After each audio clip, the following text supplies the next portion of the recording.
91%. C'est la part des retailers français et britanniques que des équipes de critiseurs ont interrogés et qui ont déclaré que le Covid-19 a eu un impact sur leur parcours client. Et vous, comment la crise sanitaire a-t-elle impacté vos parcours clients? Plus généralement, comment le Covid-19 a bouleversé le paysage du retail en 2020 et 2021? Comment la voix du client contribue-t-elle à mieux décrypter les nouvelles attentes du client? Pour répondre à toutes ces questions, je suis ravie d'accueillir sur scène aujourd'hui Nicolas Hammer, CEO et cofondateur de Critizer, cette plateforme européenne de gestion d'interaction client. Je vous rappelle que cet événement se veut interactif, donc n'hésitez pas à poser vos questions dans le chat. Une personne de Critizer sera ravie de répondre à vos questions. Bonjour Nicolas. Bonjour. Pouvez-vous revenir sur les raisons qui vous ont poussé à faire cette étude et dans quel cadre elle s'inscrit ? Tout à fait. Eh bien, on sort d'une année 2020 très particulière. Je pense que personne ne pourra dire le contraire. Elle a été particulière globalement, mais elle a aussi été assez variable dans les surprises qu'on a eues durant l'année, si je peux m'exprimer ainsi. Et du coup, le parcours client a été évidemment impacté de façon variable tout au long de l'année. On a eu, vous souvenez-vous, en mars, un confinement très dur, beaucoup de magasins fermés, des industries plus ou moins touchées en fonction des produits qu'elles distribuent. Et puis derrière, ça s'est relâché plus ou moins vite en fonction des secteurs, pas du tout pour certains. Et ça s'est ensuite durci. Donc tout ça fait que ça a impacté le parcours client de façon progressive. Et on a voulu comprendre, du coup, au travers de cette étude, comment finalement ce parcours client a été impacté et quelles ont été les réactions des retailers, quels sont les bons enseignements, les moins bons.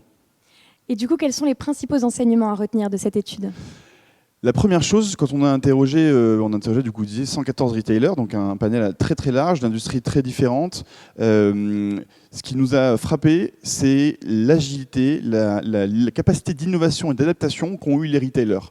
Je dirais que cette crise, quelque part, si on peut trouver des bons côtés, elle a en tout cas mis un petit coup de fouet à tout le monde, elle a libéré des énergies pour innover, et du coup, on a eu une capacité d'adaptation très très rapide. Je me souviens de semaines où un tel annonçait le lancement d'une appli, un tel annonçait le click and collect, un tel annonçait le partenariat avec un acteur de digital. Il y a eu énormément de mouvements, et ça, je pense que c'est très positif finalement, et ça a permis du coup de passer au travers de la meilleure façon possible, avec évidemment les équipes sur le terrain qui ont été très sollicitées et qui ont été presque l'acteur principal finalement de cette transfo. En effet, donc une urgence à réagir, à innover. Et du coup, pour 2021, quelles seraient vos prédictions ? Alors, on a 5 prédictions à vous partager. La première, elle n'étonnera personne, mais on doit l'avoir en tête, c'est l'essor du e-commerce. On en parlait déjà beaucoup avant la crise, et la crise a fait que l'adoption par les consommateurs s'est radicalement accélérée. Après, dans e-commerce, il ne faut pas uniquement voir la transaction en ligne, l'achat d'un produit directement en ligne, il faut voir beaucoup plus large. C'est la préparation des achats aussi que l'on fait avant d'aller en magasin, qu'on inclut dans le e-commerce. Je veux savoir si mon magasin est ouvert, et en ce moment, on ne sait jamais bien quand ils sont ouverts ou fermés. Je vais en ligne pour directement consulter. Je veux préparer mes achats pour savoir s'il y a un produit disponible. Je veux même échanger avec l'équipe en magasin pour préparer mon achat. Tout ça, ça se passe en ligne, et ça, on l'inclut dans l'essor du e-commerce. Deuxième élément, on a beaucoup de retailers qui nous ont partagé le fait que pendant la crise, ils ont acquis des nouveaux clients. Ils en ont évidemment aussi perdu, mais il y a un nouveau type de clients qui sont venus en magasin et il faut faire en sorte de les fidéliser, faire en sorte de créer un lien avec ces clients plus fort pour capitaliser finalement sur ces nouveaux clients qu'on a pu acquérir. Troisième élément aussi qu'on a vu et dont on parlait juste avant, c'est l'agilité. Elle a été très forte pendant la crise. Et il faut garder cette agilité, garder cette capacité d'innover, d'apporter des nouveaux parcours, des nouveaux modes de consommation pour les consommateurs, parce que la crise continue, elle est là et elle fluctue, et il faut être en mesure de l'agir toujours aussi vite.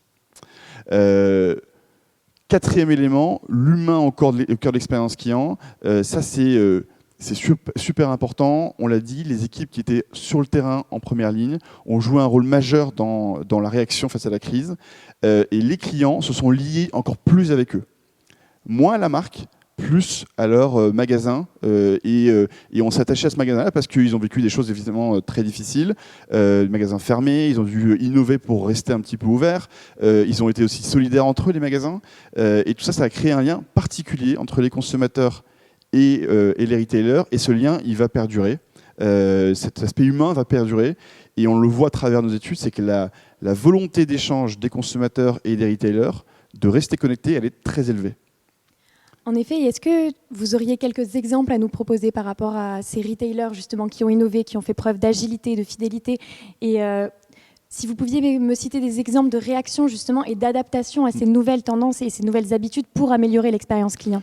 Tout à fait. On a eu notamment un cas intéressant avec Marks & Spencer. Je trouvais ça intéressant de vous le partager avec vous, où clairement il y a moins de passages en magasin, mais le passage doit être optimisé parce que les gens viennent moins souvent pour dépenser plus.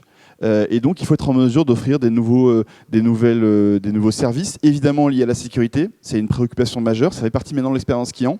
Est-ce que je me sens en sécurité lorsque je suis dans ce magasin?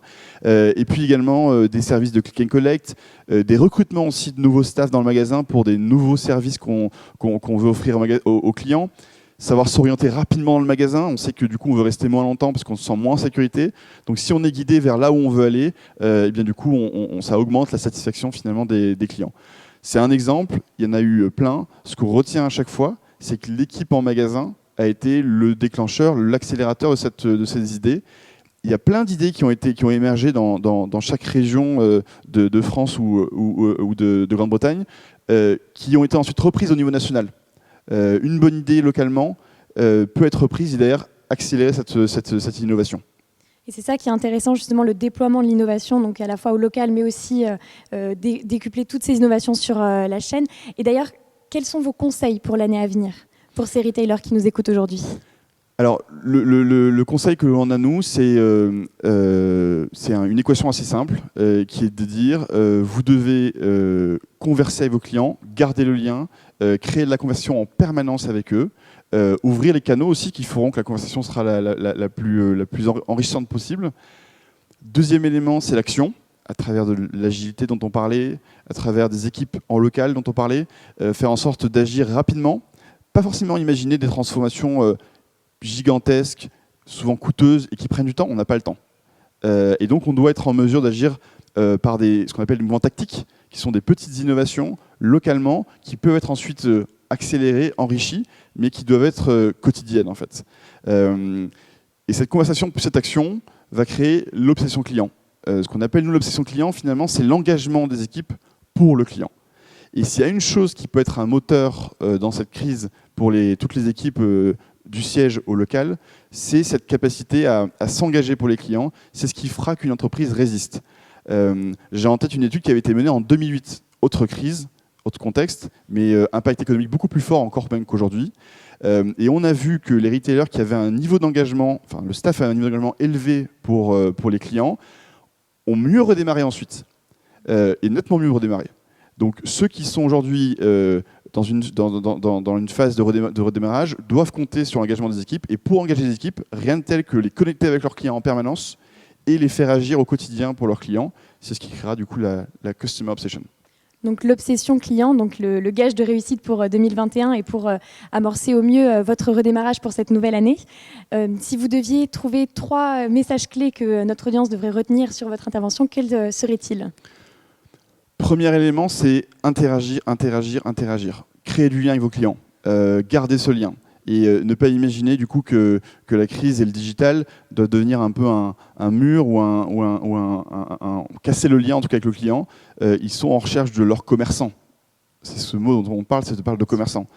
Deuxième élément, c'est innover, innover, innover. On doit profiter de ces moments-là pour lancer des choses on avait peur de faire. On n'a pas le droit d'avoir peur maintenant. Il faut accélérer, il faut avancer.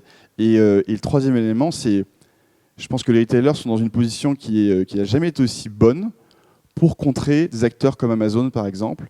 Je pense que Amazon a beaucoup évolué dans les années précédentes, beaucoup innové. Parfois, les retailers ont été tétanisés par cette progression aussi rapide et aussi fulgurante. Mais là, finalement, l'ennemi a changé. Et quelque part, du coup, on libère notre énergie et on avance positivement vers des nouvelles innovations. Et je suis convaincu que cette période difficile, elle est aussi déclencheuse de quelque chose de nouveau et qui permettra aux retailers de mieux résister finalement à ces nouveaux acteurs et de garder leur part de marché, voire même d'en gagner dans le futur.